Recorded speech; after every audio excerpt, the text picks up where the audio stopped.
evening,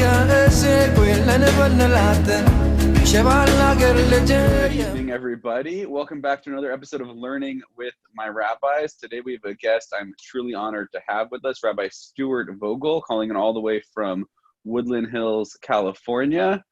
And he's from the senior rabbi of Temple Aliyah in Woodland Hills, which is actually the synagogue that I was a rabbinic intern at my last couple of years of rabbinical school. So Rabbi Vogel's been a great teacher and a great mentor, and it's a pleasure, Rabbi, to have you with us tonight. I'm honored to be here with you, Rabbi Sachs. You are a fabulous intern, and no surprise that you're doing so well in Canada. We're just so proud of you as a community. So it's my honor to be with you today. Thank you. Before we dive into some other topics and questions, I would love if you could just share a little bit of your own story. What is it that brought you to the rabbinate? You know, I was asked that question when I applied to rabbinical school, and I gave a terrible answer. It's one of those moments where you wish you could relive it, because I think it was only much later. I'm not sure about everybody else, but for me, that I realized what that journey was about. And I think I didn't grow up in a particularly observant home. We didn't keep kosher, didn't go to services. I was inspired by Camp Ramah. One summer, my family couldn't afford to go. I only could go one summer because of a scholarship. And so, and then I went to Israel as a teenager with a group from Los Angeles. That was an inspirational moment.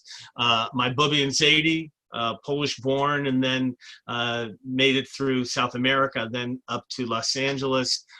Definitely old school and inspired me, had a kosher home. So it was all about wanting to appreciate the moments that I felt the most whole in life, right? Like when I felt complete and meaningful existence, when I felt that there was a purpose, but I didn't know that. Like, who knows that as a teenager, as a 16-year-old, 17-year-old, 18, like, I don't think you figure that out till later. And so it just kind of grew, my observance level, my commitment, and I wanted to be, like in the old school rabbinic sense, I wanted to be a teacher. I began life getting my teaching degrees, believe it or not, public school, Jewish day school, master's degree, was going to go on to a PhD, and decided I want to be a Jewish educator, went to rabbinical school, and then life took me in a whole different direction. But it was a slow, thoughtful journey, even though I wasn't quite sure what was leading me. It's interesting that I used to, people say with other clergy, you have this, where they'll say, oh, it's a calling for me. And I never understood that. I think I knew what they meant, but I think in the end it was a calling, in the sense that something was beckoning me in a direction. I just didn't realize it.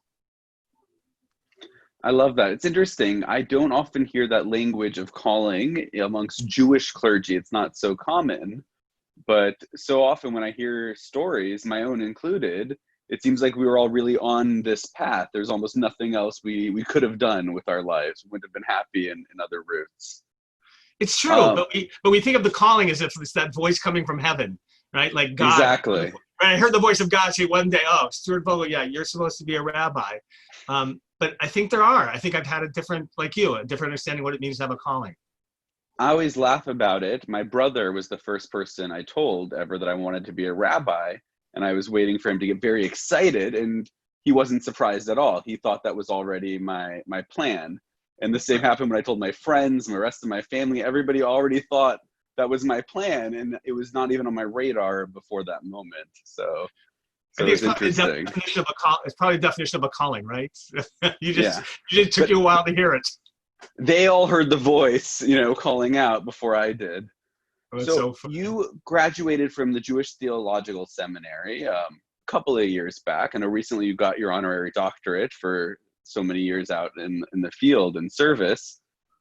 What is something that you've learned now in your years as a working rabbi that they never taught you in rabbinical school? Oh, that's, for some people you'd say everything. I think some rabbis, realizing that there's a difference between what you learn in Gemara and what you learn in halakha, and what really exists out in the real world. But I think what I learned, and again, I think that's every generation of rabbis, going back to Hillel and Shammai, is that halakha itself, and depends how you want to define that. I love Yitzhak Greenberg, right, who talks about halakha as being the journey, the way of Jewish life, from the word halakha, to go. And it's how Jews go.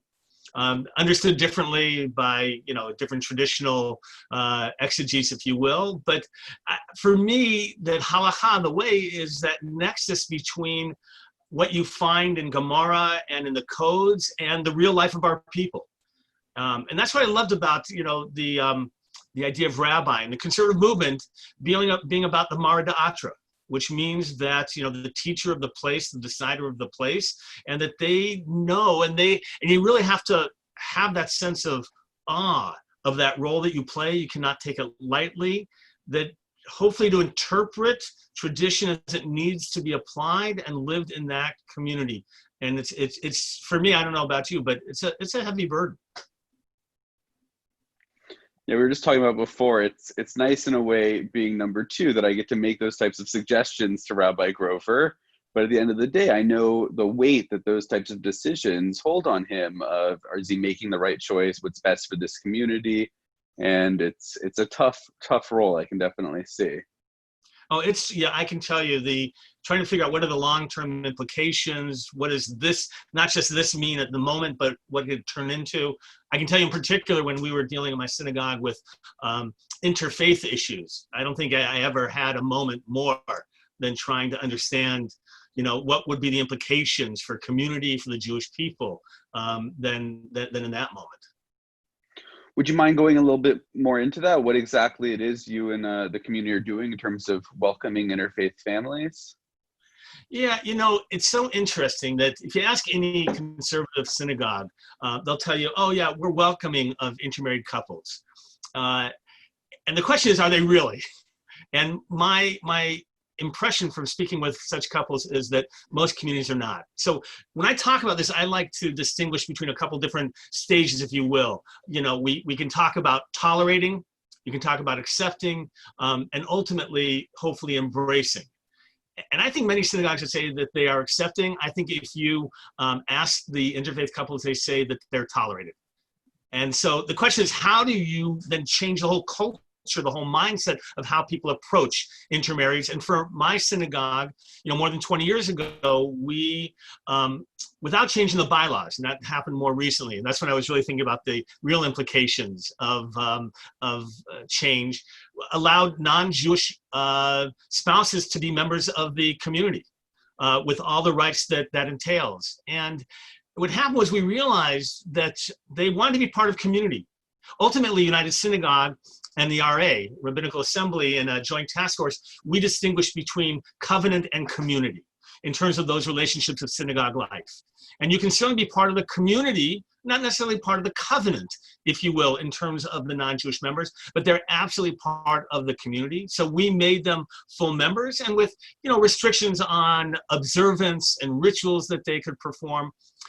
And what I try and talk about in my community is to see that non-Jewish spouse, parent, as being really someone to laud and somebody to celebrate, who's willing to create a Jewish family and to celebrate that way. Why wouldn't we want to make them feel as comfortable as possible and to celebrate that decision that they've made with their partner or family?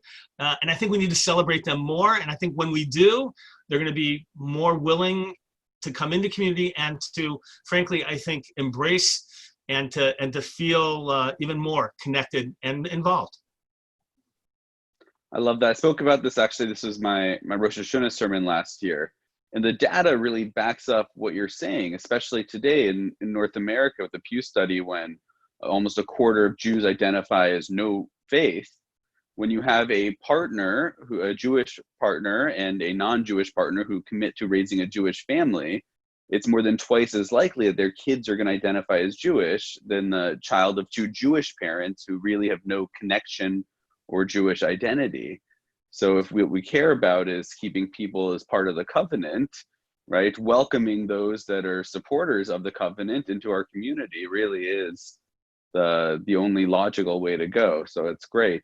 I know you and the community have been really on the forefront of welcoming those types of families into the Aliyah community. And we see the impact. I mean, you've seen it when you were at Aliyah. Children of, of interfaith families who are really committed to the community. And by the way, sometimes we have every so often, it's the non-Jewish parent who's actually pushing more. Like they want it for their children, and the Jewish one is ambivalent, frankly, sometimes. And you and I also know the stories about sometimes later on, they'll make a decision to finally convert without feeling that sense that's being imposed on them. Right? Jewish tradition wants this to be a voluntary action. How many feel that they really are being pushed into it for the sake of marriage or having a child? And it's not uncommon, let's say before the bar bat mitzvah of the first child, to really think about conversion. They say, look, I'm part of a Jewish family. I'm Jewish. And they begin that process. It's just such a beautiful, kind of, if you will, journey for them to go through. How'd you go about making such a change in the community when imagine were some voices that were upset? How'd you go about having those types of difficult conversations and holding the wider community together in a major change like this? I think you always have to demonstrate to the community that you're listening to them, that you're hearing the concerns that they have. And so we took it slowly. We took one step at a time. And you have to have a sense of vision about where you're going to go. And sometimes you only know where you're going to go in terms of an organic process. And one step leads to the next. But I don't think you can go too quickly. I think you have to listen to the concerns. And once people, in my experience, once you've proven that it works, that the naysayers are the ones who eventually say, you know what, I think we should actually continue in this way because I see the benefit. There's always overcoming with lots of things, that fear factor, right? The unknown, and how do we confront it? So you do have to have vision and patience and take people on that journey. Right. No, change is always something difficult. One of the things I always noticed and respected when I was working with you was the way I think a lot of American rabbis, particularly in LA, a lot of their sermons tend to be very political. But I noticed you always made a good distinction between speaking politics from the pulpit versus speaking Jewish values from the pulpit, and really using your pulpit not to push your own politics, but to push Jewish values. So what do you see it really as the role of the rabbi when it comes to navigating that difficult balancing act between the two, and sometimes they overlap very closely? Oh man, and it's only gotten harder, Rabbi Sachs, since you were at Aliyah, even just a couple of years ago, right? Because everything is seen as being a political statement. Masks are seen as being a political statement, and when you get that far into the bifurcation of your society, you're definitely in trouble. Look, there are plenty of rabbis who feel that they have to speak out on these so-called political because they overlap with the social issues. And I struggle because, first of all, I want everybody to feel comfortable in the synagogue. And I want them to be able to hear the sources that, by the way, dictate which way that policy will proceed. And by the way, sometimes, it's just the same facts that you'll take in different directions of a political policy. So I really try, as you saw, to talk about the issues, take it to the line, right? Now, I know I've done a good job when those on the right and those on the left both are listening to my sermon, they're going, yeah, no, he's right. And you can see they're both saying it. They sometimes, unfortunately, think that I'm supporting their opinion, but my goal is to push them with what tradition says to rethink and to be open to hearing things in a different way other than their assumptions. But I have to tell you, there's still people who are just unhappy because they feel whatever I'm sharing is ultimately a political statement, even if it's just, I believe, and you would agree, that are the social issues that become the bedrock of society, but ultimately do elicit, by necessity, political decisions. I think it's really interesting what you said about how, you succeed when you have people on both sides agreeing with your sermon. I have to admit, don't know that I've ever experienced that yet. I have had a couple of sermons where people on both sides disagreed, right? They both thought I was speaking for the other guy. So I guess I have another level of towing that middle line to work up to. You know what? But I don't know. Look, yours, I've had that as well. And it actually may be a higher level, right? In which, because by the way, the question is, are we challenging them or not? Look, I think it's easy for rabbis to speak and to want to validate the opinions of their congregants. I think that's, right? And congregants want to hear it. Right, there are rabbis who have gotten standing ovations for making, to giving sermons with a political bent to it, but I'm not sure what that accomplishes. It's important to speak out. I think it's about choosing the time and the place and how you do it. So you may be at a higher level than me, by the way, in terms of if they both feel challenged by your words. Oh, I'll take the praise, but I don't know that I deserve it. One of the things that I always liked at Aliyah was you do these Torah discussions, which I always thought was great. Is that still something you've continued, where you bring people into? Do you mind talking a little bit? Because I don't know that my community really has seen that type of Devar Torah.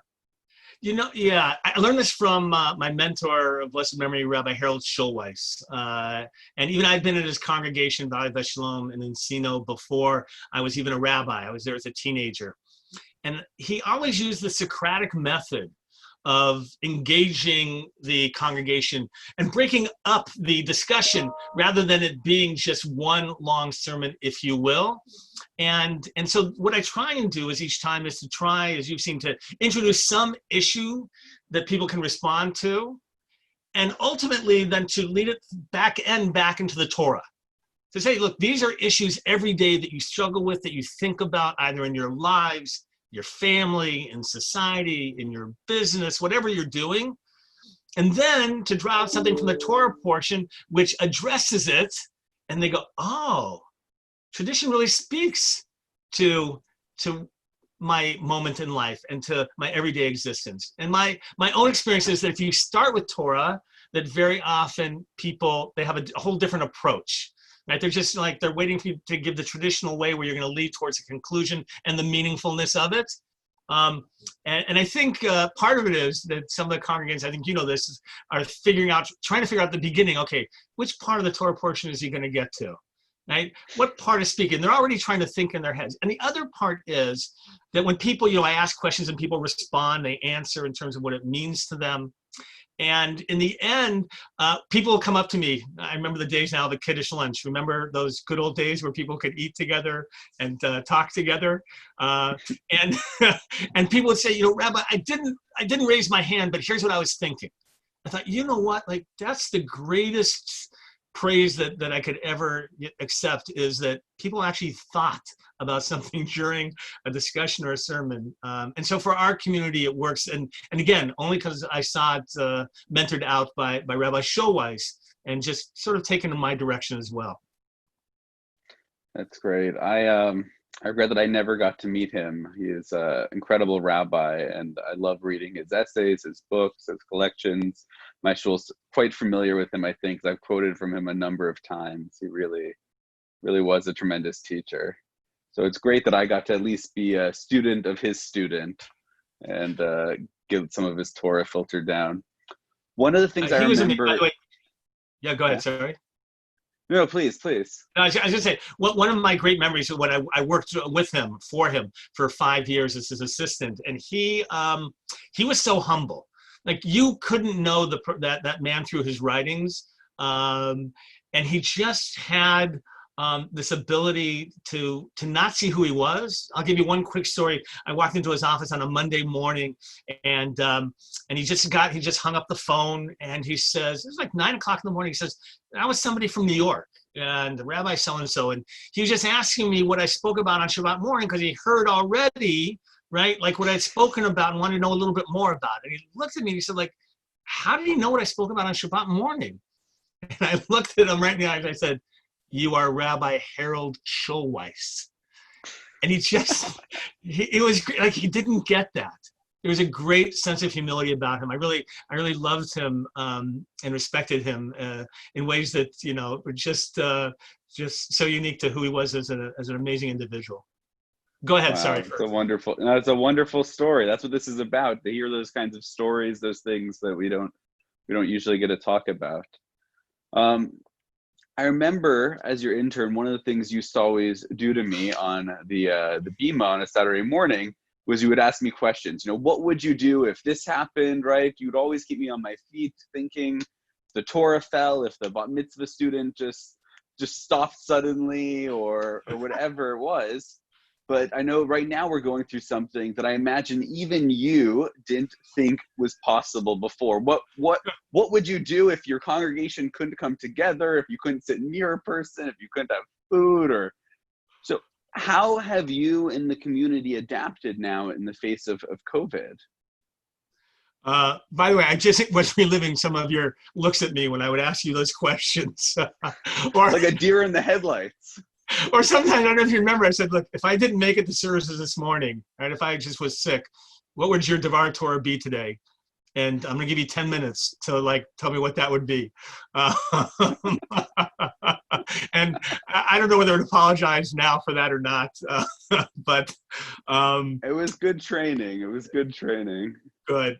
You know, if you had asked me 5 months ago, just 5 months ago, 6 months ago, could you ever count a Zoom minion as a real minion?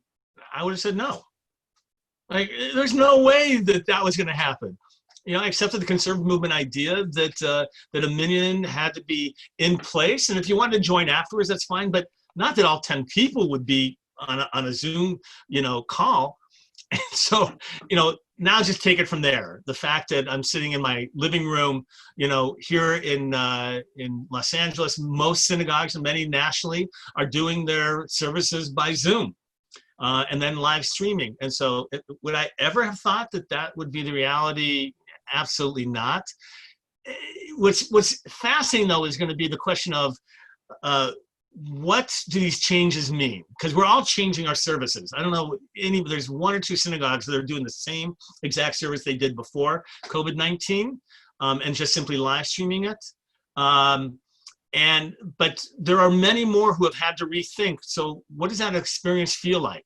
And we've had to tighten things up. We've certainly made changes and trying to figure out how do you provide that religious experience. And, you know, at the beginning, we all thought, oh, it'll be done in a couple of weeks, maybe a couple of months. But now we've got to think about what does it mean maybe to, certainly in hotspots like Los Angeles right now, where we can't gather together in our sanctuaries, right? We're forbidden at any size group of people. And now we're thinking about small b'nai mitzvah doing outdoors, or still doing them by Zoom mitzvahs. Wow. What are some of the thinking you have for the high holidays? It's the biggest question I get, right? Most common question I get from people is, Rabbi, can you imagine, like, what are we doing for the high holidays? And I have to tell them, and they think they know that here in Los Angeles is going to be by live streaming. So what we're trying to figure out is, how do we create that communal experience? So first of all, we're going to try as many as we can to have personal experiences at the synagogue, depending on what the state allows.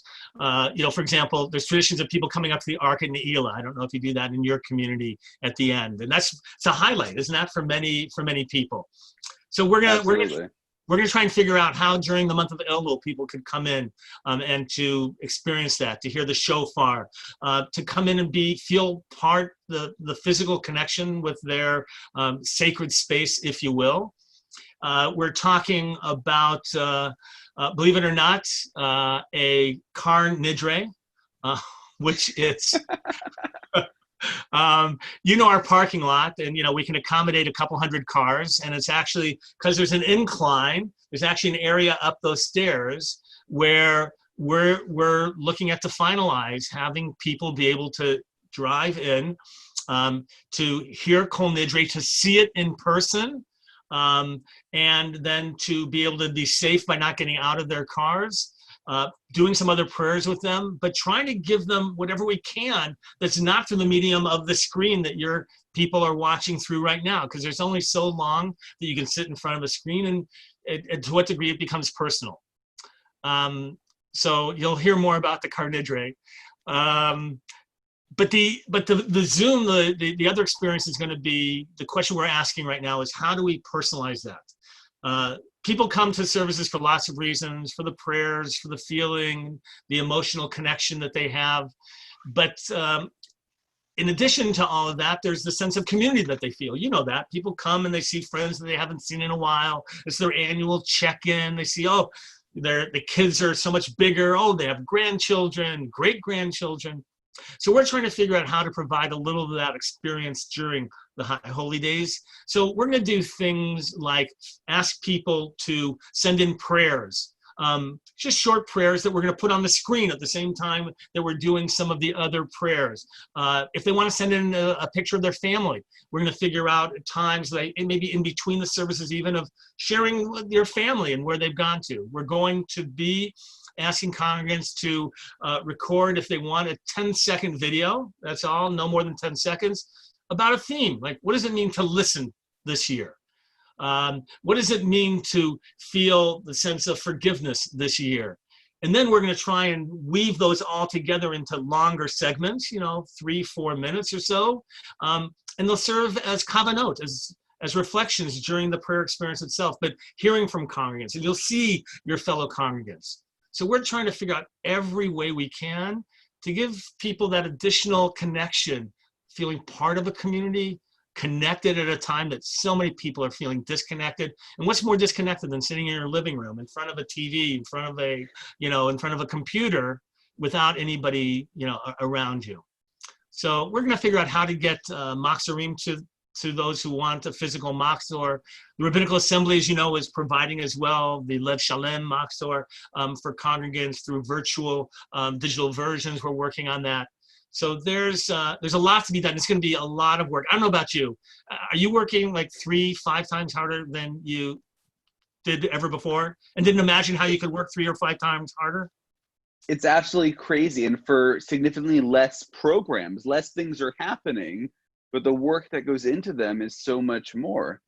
Even just the maintenance staff, I've never seen so much prep for 25 chairs in a room, because everything has to be wiped down, everything has to be sanitized, everything has to be measured an appropriate distance. It's just, everything is so much more planning into it now.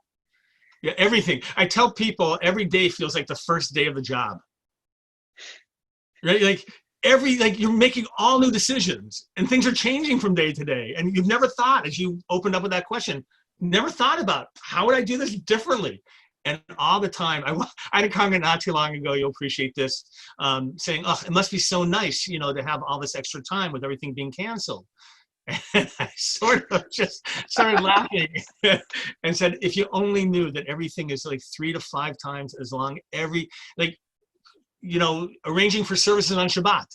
I'm meeting with the clergy today. We're going to spend an hour just talking and walking through how we're going to work through this particular Shabbat service, where we'd never have to do that before.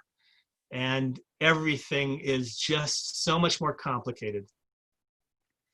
It's going to be really interesting to see when this crisis passes, God willing, sooner than later, right? What of these changes are going to impact the long term? Before we talked about the difficulty, really, the pressure of being a Mara Da'atra and deciding for your community because of the long-term impact. I know for many rabbis, that's a great fear, that when we're back together and there's 8 people in the chapel, someone's going to pull out an iPhone and say, oh, I can FaceTime my son. He's in Arizona and he can be our 9th, and you can FaceTime, whoever will be our 10th, and we're good, right? And so there's long-term changes. Same with shortening of the service and online, because I think people want community. I think some people are also happy with the idea of services are an hour and a half now, maybe, rather than 3 hours, and trying to figure out what that balance is going to be moving forward. Let's segue a little bit from the rabbinic aspect. I'm still rabbinic, but from the pulpit aspect, because you also have another role currently. You are the president of the Rabbinical Assembly, over the body that all conservative rabbis are members of. And I was wondering, because recently they merged now with United Synagogue, again, the body that oversees conservative synagogues. So could you talk a little bit about what that merger means for both groups moving forward? Sure. So to just clarify, we haven't merged. Sorry. No, it's very confusing. totally is. One executive director, two organizations. Correct. That's right. Okay. One CEO who is now responsible for both as of July 1st. So this is something we've been working on for a while. What's the future of the conservative movement as a movement? I think we have worldwide, I think something like 22 different organizations that represent the interests of conservative Masorti Judaism. And those organizations seldom were collaborative. Sometimes were even in conflict with one another, feeling that their organization should have priority and represented the best interests of the movement. And it was clear in a changing world that we couldn't keep it that way. We knew that new collaborations, that new partnerships, that all of the issues we had in terms of the challenges going forward. And by the way, it's not just the Jewish organizations. You and I know this, that this also deals with just about every other religious group, except for evangelicals and Orthodox Jewish groups very often, that are declining in numbers. It's the sociology of North America. And that's a reality. And so what does that change mean? And how do we create new relationships that frankly should have happened 20, 40 years ago in order to not only do what our organizations are doing, but how do we work now to, if you will, inspire and work in the areas of life where we're not working right now? For example, we're doing no work basically on college campuses. Once that Koach was folded a couple of years ago. And we know that we need to be able to engage teens and college-age students. And how are we going to do that? And our organizations separately are not geared towards accomplishing that. So what the RA and United Synagogue are doing, aside from managing their own particular needs of those organizations, we're trying to see where we can come together to create a greater sense of accomplishment. What we like to say is, that 1 + 1 doesn't equal 2, but it equals 3, because we can actually do the things together that we couldn't do separately. So we're on a plan now to figure that out as we're working to achieve the goals and the strategic plans of our own organizations, working to see how can we maximize that collaboration, the synergy, coming together to create a better life for our organizations, and by the way, for the new, enterprises that we're trying to create. It's a big endeavor. I'm blessed to have a partner like Ned Gladstein, who's the president of United Synagogue, who's been an amazing partner in the trust and relationship that we have, and of working with Rabbi Jacob Blumenthal, who and who is just the right person to be there. And we have such an amazing staff at the Rabbinical Assembly. Couldn't do it without them. It is remarkable.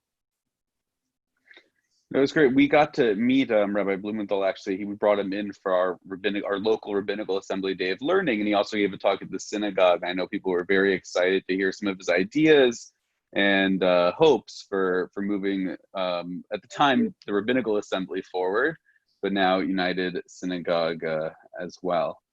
One of the things that I know is a little bit difficult sometimes in the Rabbinical Assembly, even the conservative movement, United Synagogue, is that it's a big tent. And on the one hand, that's great because, right, there's room for everybody. We can be stronger in numbers and working together. But on the other hand, sometimes, right, it's a very diverse group of opinions. So what is it to you as the, appointed leader now of this group of conservative rabbis? What do you see unites us when sometimes some of the members of this group can really be on such opposite ends of the Jewish spectrum? So what we need to recognize and see is that the degree to which we have what we have in common. And I think a big part of it is how we look at Torah. And when I say how we look at Torah, I don't mean how we look at the Torah, but how we look at tradition as being an evolving institution that needs to adapt to the needs of its generation. And once you accept that premise, you're outside of orthodoxy, you're not within reform, if you will. And so it becomes a guide in how we go forward. And like all times in Jewish history, you're going to have differences of opinion of what it means then to apply that Torah in terms of their one, their understanding, and two, their community. Right? I think that's the most, right? As we know, every community is different. The idea of having a Mara Da'atra, the idea of that different communities do different things is remarkable, right? The idea of unanimity didn't exist within Judaism. You and I know that. It's not till the Shulchan Aruch comes and tries to codify Jewish life, which, by the way, was probably a mistake, right? To try and create one form of Judaism, if you will. And we need to be more comfortable with that flexibility, to respect the communities, and to hear each other and to continue to engage in dialogue. I think that's going to be the major part, is that there's sensitivity to both sides. Those who would like, by the way, who are pushing us to do more, by the way, in particular on the intermarriage issue, and those on the traditional side who are saying, wait a minute, that our interests are not always addressed.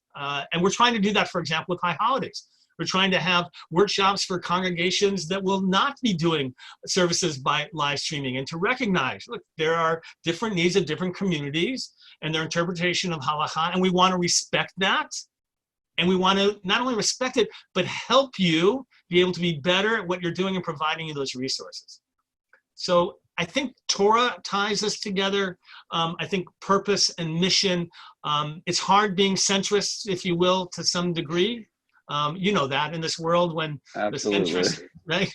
We sort of lost that middle ground, if you will. And how do you dwell in that tension? But I would say that Judaism has always dwelt in that tension. So we're working through all these issues, and hopefully with our members and each one knowing that we hear their voice. I love what you said about how, right, the Shulchan Aruch maybe was wrong to give us this one form of Judaism. And I mean, even at the time before that, when Rambam wrote his first halakhic code, the Mishnah Torah, there were rabbis that burned it for that reason, saying, who are you to say this is what the law says, right? You decide for you what the law is, and we'll decide here, and they'll decide there. So absolutely, I think it's true that historically Judaism definitely had that wide approach. Well, I want to be respectful of your time, so I'll ask you just the final question that we're asking all of our guests. Is there a piece of Torah that's been really important to you over a significant period of time that you could share with us? Any teaching that you've just found meaningful? I've always been inspired by Yikra, and in this section of Kedoshim, but not v'ahavta l'recha kamocha, you shall love your neighbors yourself. It's actually right before that. It says lo tikom v'lo titor, that you shall not take revenge nor bear a grudge.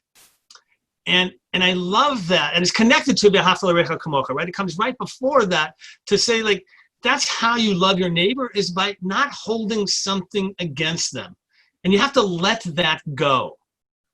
And so I've always tried to not let other people control my emotions or my actions, by the way. So that's what they're saying. I mean, I think the Rashi interpretation of this that says that the revenge is if someone comes to borrow your axe and you say no, and you go to them to borrow, and they say, no, I'm not going to lend you the shovel because you didn't lend me the axe. So that's revenge.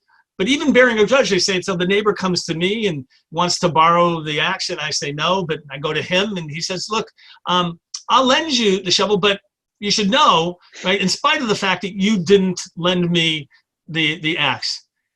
And some people say, well, what's the matter with that? Like, you're teaching people what's right. And I think what the rabbis were trying to get at, and Rashi really picked up on, was that when we start acting in ways that are not us, then we're not us. And that's the control people have. Like, if I normally don't talk like that to tell people, oh, I'm better than you are because I'm giving you something, then there's something we're harboring in our hearts. We're holding on to it. We think we're doing great, but we're really holding on to it, and that's going to impact how we deal with our neighbors. And I think that's what you and I see happening in society.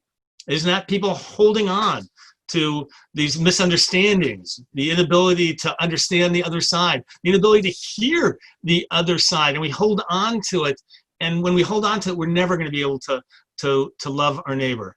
So for me, that teaching guides me always, right? Am I holding on to something that is impacting me, causing me tension, causing me pain, and causing me to act in ways that are not who I am? Then, letting go of that.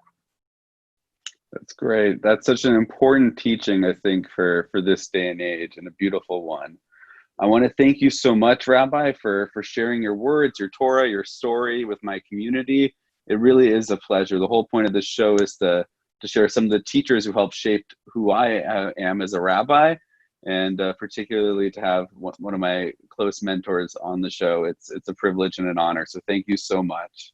Oh my gosh, I'm honored to be here, and just to know that you helped shape my rabbin as well. I love having rabbinic interns because I learned so much from them, and you're truly beloved by our community. You know that. They got to see you grow into the rabbi that you're becoming, and they just take such pride in your accomplishments as well. So just want your community to know that how proud of you we are, and how blessed they really are to have you as a rabbi. Thank you. And I want to thank everyone for tuning in. And we'll be back together another week with another guest. Thank you so much. Have a good evening. Don't love God if you don't love your neighbor, if you gossip about him, if you never have mercy, if he gets in